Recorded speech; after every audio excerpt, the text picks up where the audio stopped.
আজকে রেসিপি মটর ডালের বড়ার ঝোল। এর জন্য আমার লাগছে মটর ডাল, লঙ্কা, আদা পেস্ট করে নিয়েছি। এর মধ্যে নুন, হলুদ আর মৌরি দিয়ে মেখে রেখেছি। আর লাগছে আলু, নুন, হলুদ, কাঁচা লঙ্কা, আদা, জিরে, ধনে, লঙ্কা বাটা, তেজপাতা, গোটা জিরে। তেল দিয়ে দিয়েছি, তেল গরম হয়ে গেছে। এবার বড়া ভেজে নেব।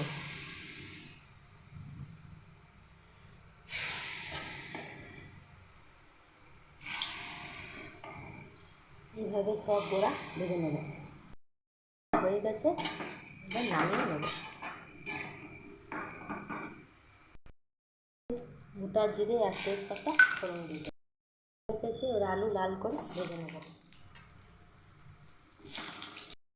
হয়ে গেছে, এবার একে একে বেটে রাখা মশলা, নুন, হলুদ, কাঁচা লঙ্কা দিয়ে দিলাম। ভালো করে কষে নেব।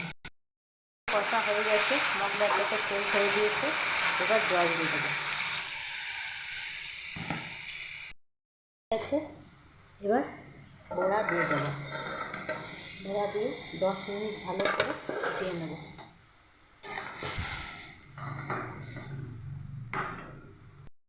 বড়ার ঝোল এবার নামিয়ে নেব। রেডি।